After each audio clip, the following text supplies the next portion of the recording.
Hi, first graders. Welcome to your first distance learning lesson. We're going to be going over the new sound spelling card for the week that you can see right here.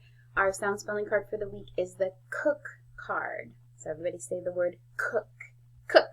And the sounds are k, ook. So that sound in the middle of the word is the sound that you're going to hear a lot this week.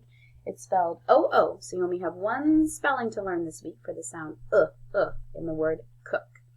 So I'm going to show you some words that you can use to practice that spelling and that sound. The first word is the word that describes the thing that's at the bottom of a cow's leg, and it's a hoof.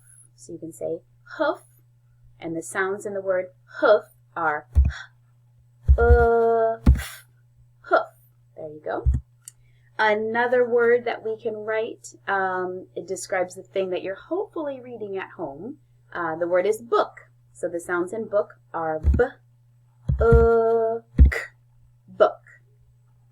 Another word that you can practice would be the thing that's at the bottom of your leg, which is your foot. The sounds are t, foot.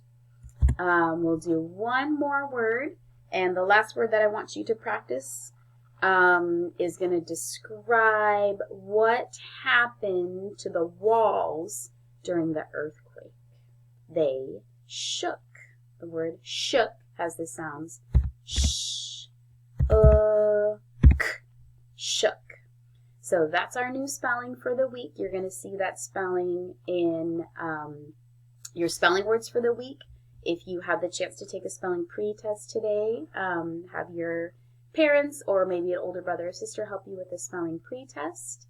You can also, if you should have your reading practice book with you, you can go to page 99 in your reading practice book, and that will help you practice the spellings, the spelling O-O for the sound and look around your house for words that have that sound in it, or in the books that you're reading, see if you can see some words that have that spelling in it.